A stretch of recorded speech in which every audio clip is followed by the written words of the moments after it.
Hey Dad, what about that bling bling outro? We're not going to be doing that anymore. My people don't care about it. Okay, but I really should. No, I don't think it's necessary. I do. Thanks for your input. Ready?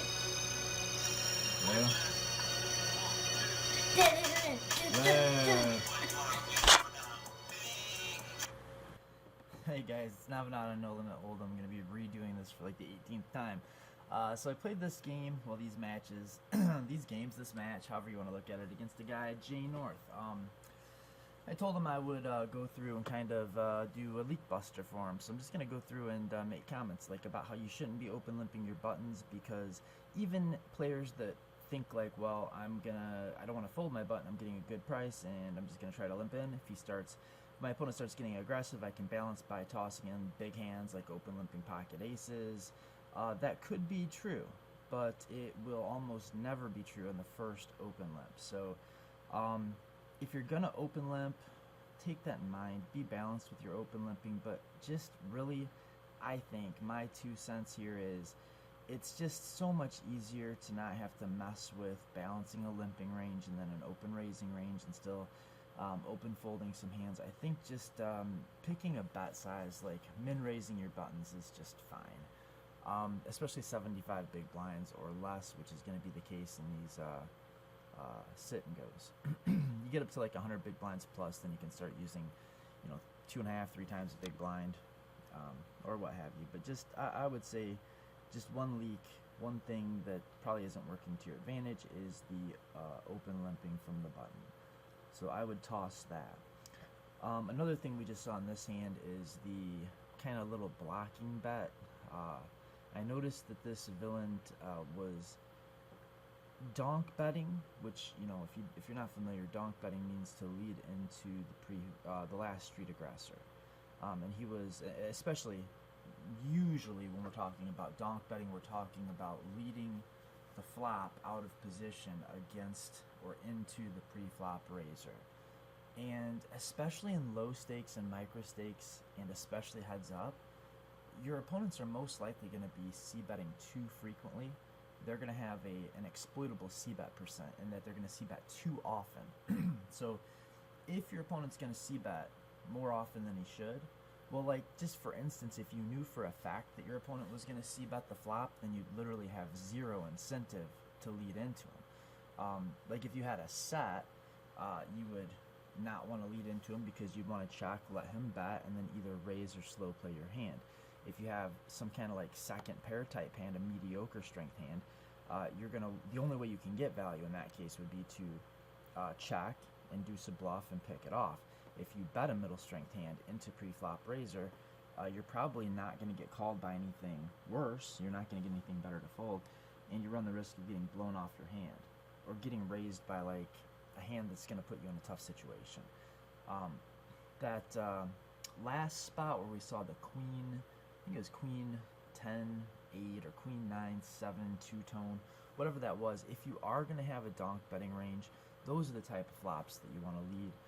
But the only reason you'd want to have a donk betting range would be if you have a 3-bet game or a 3-bet dynamic already in play, in which case, there will be some boards that hit your range harder than your opponent's range, and you know that your opponent knows this, and you think he's prone to checking back boards that will give pre-flop caller a significant range advantage. If you know that you really just can't count on your opponent to do the c-betting on a board that hits your range harder than your opponent's, then you can develop a donk leading range. But in general, I think it's very player dependent, and I would get rid of it. And especially, we don't want to make like tiny little like third pot probe bets. They're just too face up. It just makes you too easy to play against. So those were a couple of things that I noticed. If you just got rid of the donk betting, like in other words, just default check to the raiser, I think that would help you out a lot. And if you also just didn't open limp buttons, I think that would also help quite a bit. I think you'll definitely be ahead of the game in the long run if you just do those 2 things. But there was a third thing that I think was even more dramatic, something that was, really, really obvious, really blatant, and it's a mistake that a lot of players do make at the small and micro stakes, and it's one that's pretty easy to capitalize on, and that is when you're checking back, like right here, you were pre-flop raiser and you checked back. Well, if I know that you're betting your hits and you're checking back your air, then I can just bet this turn like 100% of the time and just auto profit, just print money off of your checkbacks. And I think you were doing that. I think that your tendency was that you were c-betting whenever you had something and you were checking back your air, generally speaking, and that just makes it way too easy for me to just bet the turn every time you check the flop back, and I can just pretty much auto win unless you happen to have a hand that improved on the turn, in which case I still will have some pretty good double barreling opportunities on turn and river. So I think the other thing is about the way that you were playing with these checkbacks and folding to leads is if you're checking back your air and you're betting your not air, then that means some of the hands that you're betting for like protection or sort of as a thin value bet. There was another example where you checked back the turn. I knew it was kind of free lunch after you checked back, and I could just blast the next street because you're not balanced in that spot. Yeah, so if and it's part of the overall strategy too. Is like it's going to affect your overall strategy. If you're betting like second pair, bottom pair, ace highs, hands like that on the flop as pre-flop raiser, then that's going to open you up to your opponent making frequent check raises with a wide and probably polarized range. Like if I know that you're checking back all of your misses and you're betting all of your hits, well, most of the time when you bet, if you're betting like just your hits, then I can really take advantage of that by playing very effectively against you with my check raising range. Like when I've got a really legitimately big hand, I know you've got something, so I can play accordingly. So it just makes you too face up, too predictable. Now, in this hand, checking back the turn, actually that is one of the things you want to do if you're going to have this otherwise face up strategy where you're doing a lot of check back, give up. Like villain has trip eights here and checked back. But if you are going to mix some of these nutted value checkbacks into your ranges or into your strategy, which you should if you're going to be doing a lot of like checking back and then giving up, then you do have to have some hands that are going to check back and call down or check back and actually raise. But if you're going to do that, you need to raise bigger. Like if you're going to check back the 8 on the turn so that you can raise for value on the river, then you're kind of going to want to do that in a way that makes it so that it costs me a lot of money when I actually have a good second best hand, but also where you have a lot of fold equity in that spot when you check back and you decide to raise as a bluff. See, one of the nice things about having these slow plays, and really the nicest thing, the best thing about having these slow plays in your strategy, is it allows you to bluff. Like your bluffs are there to balance your value bets, and your value bets balance your bluffs.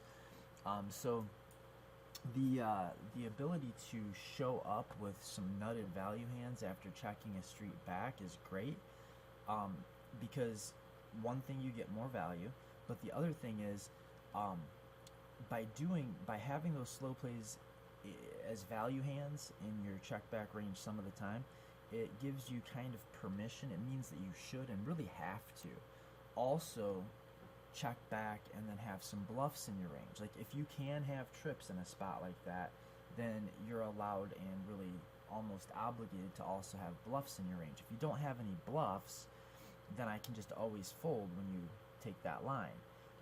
But if you don't have any value, then I can always call or raise you when you take that line. And striking the right balance is obviously the right idea. And the way that you want to strike that balance is, if you're going to be taking that line with just a polarized range, meaning like nutted value or air, which would make some sense, then when your range is super polarized, you want to use a large bet size. You actually just made a min raise. You just clicked it back. And you might get a few extra calls that way, but not enough to make up for all of the value you're missing when your opponent actually does have a decent hand or a good second best hand. But that's even thinking just along those lines is really missing the point. The bigger point is by raising to a bigger size when you take a line that polarizes your range, or when you're just going to, for whatever reason, in your strategy you're going to have a polarized aggression range. If you're going to have nutted value and air only when you take this line, like for instance when you do a check back, call, and then raise, that's usually a pretty polarizing range, and it ought to be a polarizing range, then you want to use a bigger bet because that allows you to use the maximum number of bluffs. The bigger you raise, the worse price you're giving me on a call. The worse price you give me on a call, the less often I have to or can call you. And the less often I can call you, the more bluffs you can have. The way that it breaks down in game theory terms for, like, if you're really trying to be super balanced in a spot like that, is if you know that I am playing pure bluff catchers, like all of my hands are going to beat your bluffs, and they're going to lose to all your value hands, where you have like nutted value and air, and I have bluff catchers with no slow plays. If you're in a pure polar versus bluff catcher scenario, the bigger you bet, the better. Period. Like even if it's like 3 times the size of the pot, that's going to be the best because. Well, just to give you an example, if you were going to make it a pot-sized, if you're going to make a pot-sized raise with a polarized range, then you're offering me 2-to-1 pot odds. If you're offering me 2-to-1 pot odds, that means you need to have 2 value hands for every 1 bluff in your range to make me indifferent or breaking even on my calls or folds. And remember that if I'm breaking even on my calls or my folds, it's as if you've already won the pot, right? Like you've already won the money that's in the pot. If it doesn't matter if I fold or if I call and there's 100 chips in the pot, then you've effectively already won those 100 chips with your strategy overall. And if you make a pot size bet, you can have 1 bluff for every 2 value hands. Whereas if you make like a half pot size bet or raise, well, now you're offering me 3-to-1 pot odds, and now you've got to have 3 value hands for every 1 bluff in your range. And that just means you're not going to be able to incorporate enough bluffs, or as many bluffs. So now this is a spot where, because of some of the leaks I found, like the fact that whenever you check, like the flop checks through and you check the turn, I know you're folding, I shouldn't be betting here. Now, in general, I rep this bottom pair so freaking hard as pre-flop raiser when I check back the flop, and then the bottom pair comes on the turn. That's really, really good for me. And I normally am going to be betting that if I have it, and I'm almost always going to be bluffing it if I don't, or if I've got air.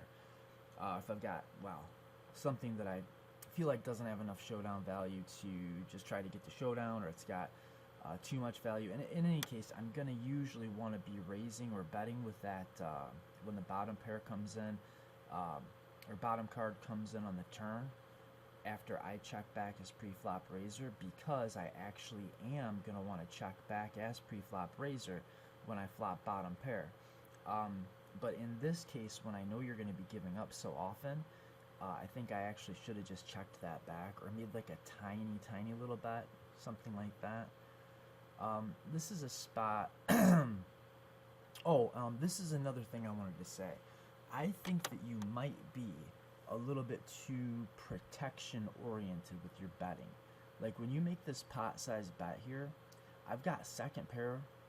I mean, I'm heads up with second pair on a draw heavy board with a gut shot, and I almost folded.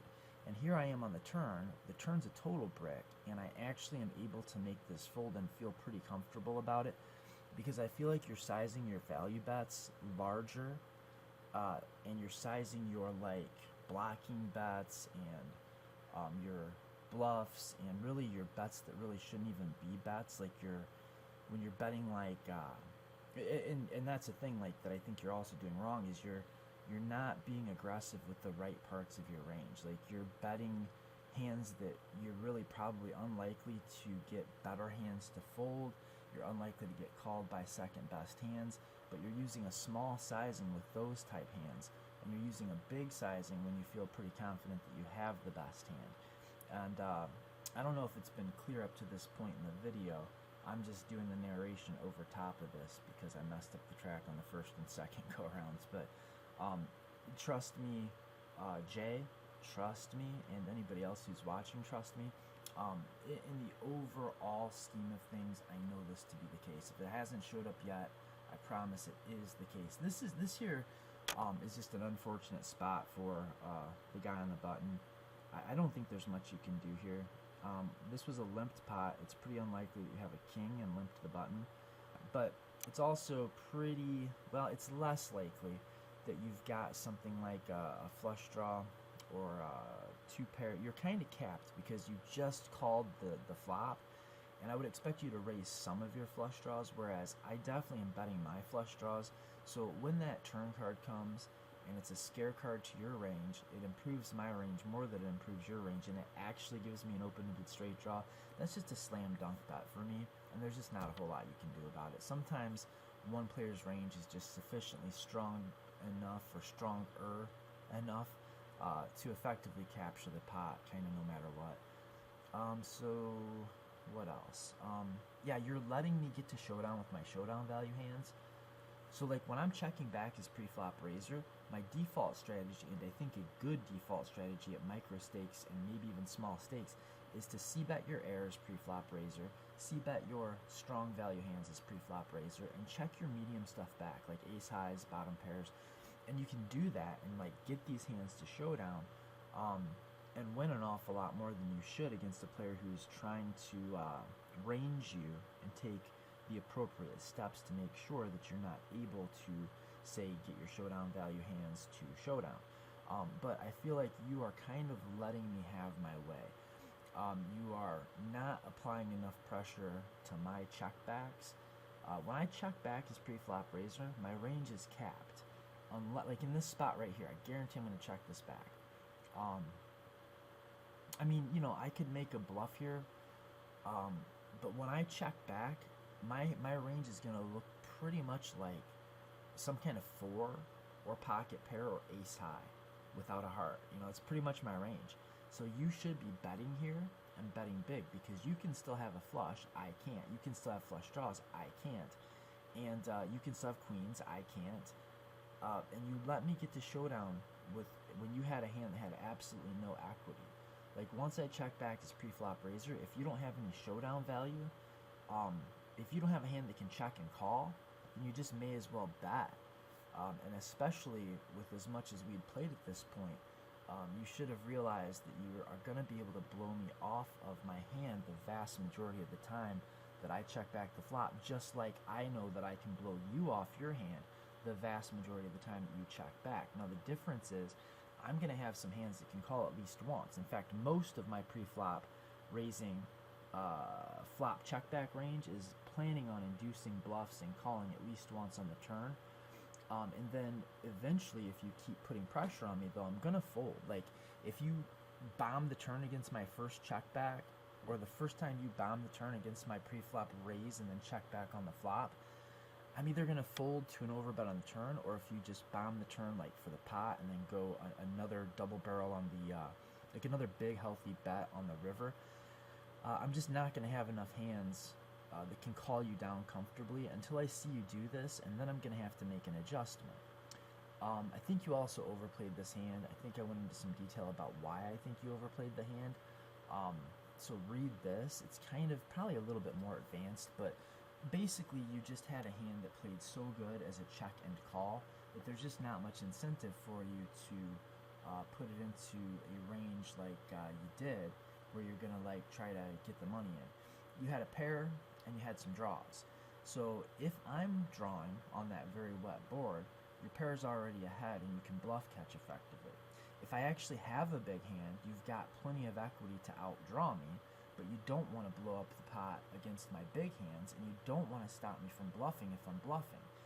So what you did by playing your hand very aggressively is you contorted the range of hands that I'm going to have when you get action into stronger hands, and effectively turned your hand into a bluff. So I did a video already, and I think that you are one of the commenters on it, so I think you already watched this. But for anybody else who hasn't seen the original version, this is going to be 2.0. Go back and watch that video if you can tolerate it. I redid this because, and just the sound from the actual poker match, the chips and the binks and the dinks and all of that, the typewriting and keyboarding, everything was so loud and aggressive and just torturous that I thought I would go back and redo it in a way that would make it watchable.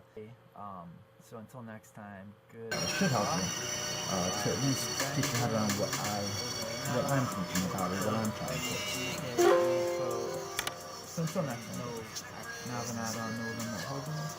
Good luck. Navonod.